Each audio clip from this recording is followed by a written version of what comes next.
Hello, నేను విశేషరావు.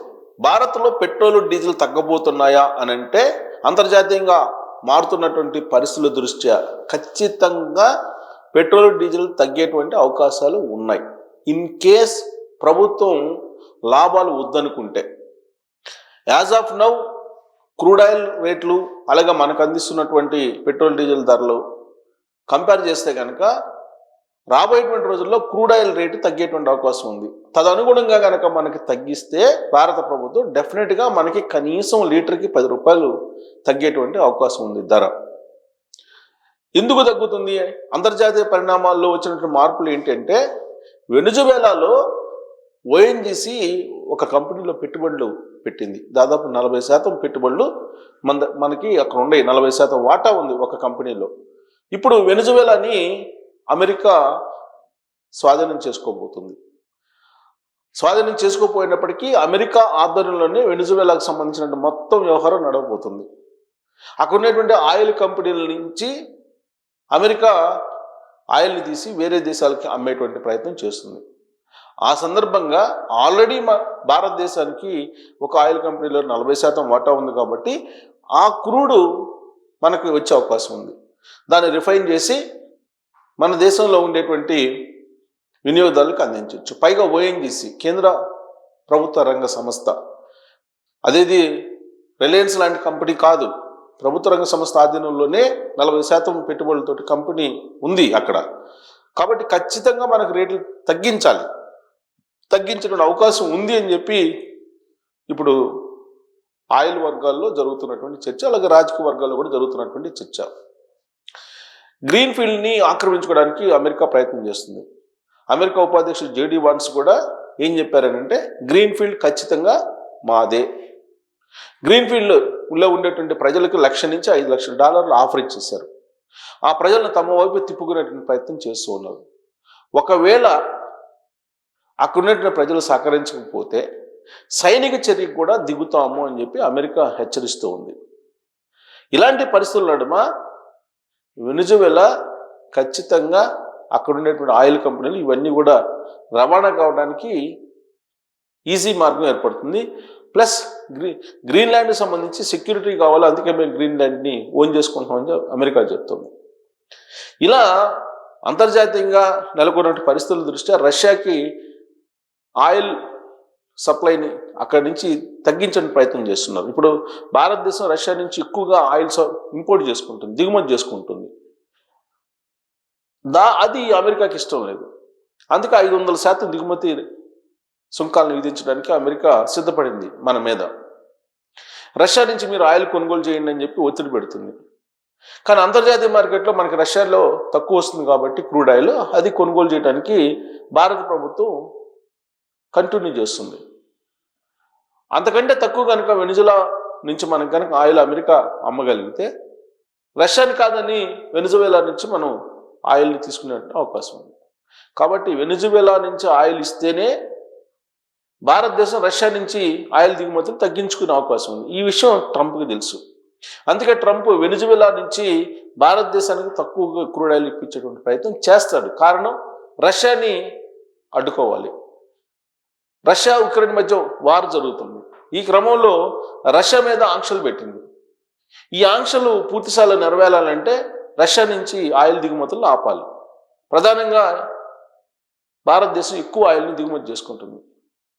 ఈ భారతదేశం ఇచ్చేటువంటి డబ్బులతోటే రష్యా యుద్ధం చేస్తుంది ఉక్రెయిన్ మీద అనేది రష్యా మీద ఉన్నటువంటి అభిప్రాయం ట్రంప్కి. అందుకే ముందు భారత్ని కట్టడి చేయాలండి. భారత్ని కట్టడి చేయలేని పరిస్థితిలో అమెరికా ఉంది.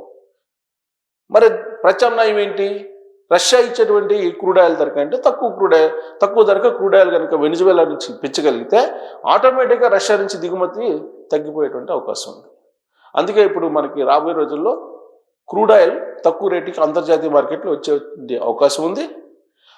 ఆ తగ్గుదల వినియోగదారులకి అందించాలి అనేది ఒక అభిప్రాయం ఉంది.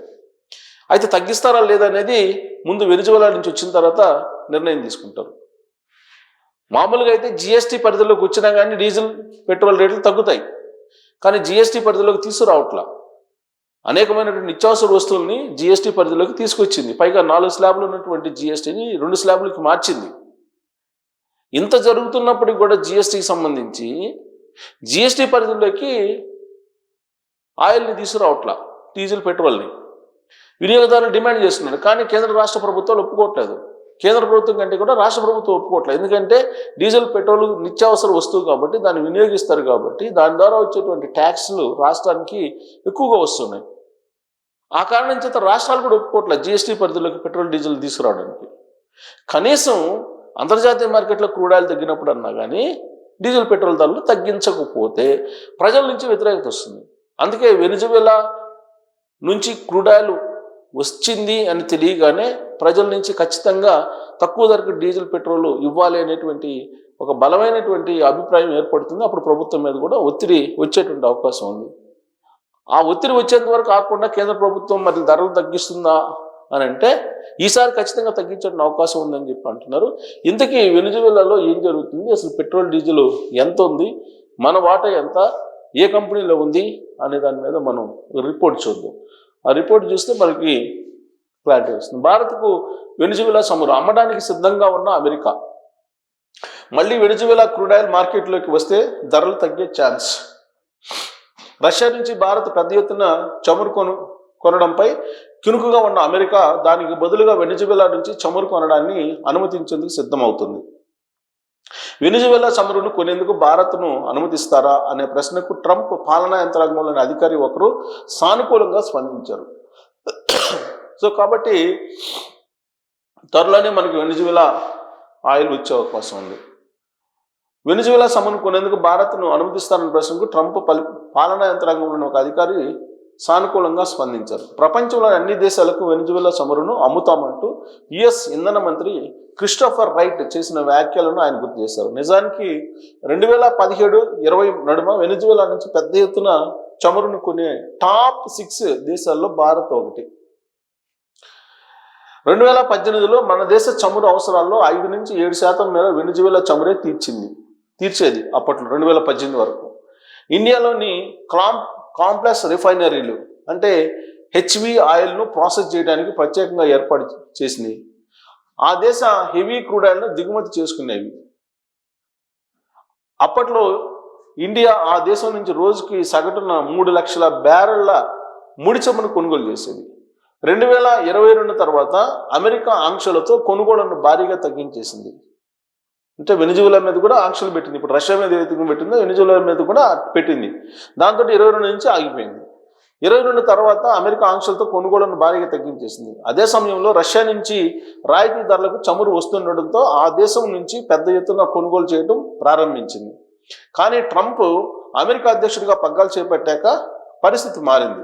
రష్యా నుంచి చమురు కొనే దేశాలపై ఆయన సుంకాల బాధుడితో ఒత్తిడి తెచ్చే ప్రయత్నం చేశారు. అందులో భాగంగా మన ఉత్పత్తులపై 50% దాకా సుంకాలు విధించారు. ఇంకా మాట వినకపోతే 500% దాకా సుంకాల భారం మోపుతానని ఇప్పుడు బెదిరిస్తున్నారు.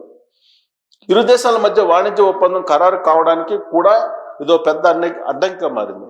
వెనిజువేలాలో తాజా పరిణామాల నేపథ్యంలో మళ్ళీ ఆ దేశం నుంచి చమురు కొనుగోళ్లను పెంచే అవకాశం ఉంది. కాకపోతే ఆ కొనుగోళ్లు పాత విధానంలో కాక అమెరికా నియంత్రిత విధానంలో ఉంటాయి. కాగా ప్రస్తుతం వెనిజువేలా వద్ద సిద్ధంగా ఉన్న 3 కోట్ల నుంచి 5 కోట్ల బ్యారెళ్ల చమురును అమ్మడానికి ప్రణాళికలు రచిస్తున్నామని, భవిష్యత్తులో కూడా ఆ దేశం ముడి చమురును విక్రయిస్తామని క్రిస్టోఫర్ రైట్ మరో ప్రకటనలో తెలిపారు. ఇందుకోసం ఆ దేశంలో గతంలో పనిచేసిన చమురు కంపెనీలతో పాటు అక్కడ పనిచేసేందుకు సిద్ధంగా ఉన్న సంస్థలతో చాలా సంప్రదింపులు జరుపుతున్నట్లు తెలిపారు. ఇన్నాళ్ళు ఆంక్షల కారణంగా అంతగా మార్కెట్లోకి రాని వెనిజువేలా చమురు ఇప్పుడు విపణిలో అందుబాటులోకి వస్తే అంతర్జాతీయంగా ముడి చమురు ధరలు తగ్గే అవకాశం ఉంటుంది. బ్యారెల్కు $1 చొప్పున ధర తగ్గిన మన ఆయిల్ దిగుమతులు బిల్లులు ఏడాదికి 13,000 కోట్ల మేర తగ్గుతుంది. కాబట్టి వెనిజువేలా చమురు విపణిలో అందుబాటులోకి రావడం భారత్కు శుభవార్తే. సో ఇక పాత డివిడెండ్, ఇది ఇంపార్టెంట్. పాత డివిడెండ్ కూడా వసూలయ్యే అవకాశం ఉంది. వెనిజువేలా చమురు రంగాన్ని అమెరికా తన చేతుల్లోకి తీసుకోవడం భారత్కు మరో రకంగా కూడా ఉపయోగపడే అవకాశం ఉంది. అదేంటంటే మన ప్రభుత్వ రంగ సంస్థ అయిన ఓఎన్జీసీ విదేశీ లిమిటెడ్కు ఓఎన్జీసీ విదేశీ లిమిటెడ్కు తూర్పు వెనిజువెలాలోని శాన్ క్రిస్టోబల్ చమురు క్షేత్రంలో 40% వాటా ఉంది. దానికి 2014 నాటికి రావాల్సిన 536 మిలియన్ల మేర డివిడెండ్ ఇప్పటిదాకా రాలేదు. ఆ తర్వాత సంవత్సరాలకు సంబంధించి మరో $500 మిలియన్ మేరకు డివిడెండ్ కూడా రాలేదు. ఇప్పుడు $1 బిలియన్ వచ్చే అవకాశం ఉంది. సో కాబట్టి మనకి 2 విధాలుగా లాభం. ఒకటి, మన డివిడెండ్ రాబోతుంది, వచ్చే అవకాశం ఉంది. 5 మిలియన్లే కదా, $5 మిలియన్, 500 మిలియన్ వచ్చేటువంటి అవకాశం ఉంది. 500 మిలియన్ డివిడెండ్, అంతకుముందు పాతది డివిడెండ్. అలాగే చమురు మనకి తక్కువగా వచ్చేటువంటి అవకాశం ఉంది. కాబట్టి అటు డివిడెండ్, ఇటు చమురు వెనిజువెలా నుంచి మనకి వస్తే 2 విధాలుగా లాభం ఉంది. కాబట్టి ఖచ్చితంగా భారత ప్రభుత్వం డీజిల్ పెట్రోల్ ధరల మీద ధరలు తగ్గించే అవకాశం లేకపోలేదు. మరి ధరలు తగ్గిస్తారా, తగ్గించే అవకాశం ఉందా అనే దాని మీద మీరు కామెంట్ చేయొచ్చు. Thank you.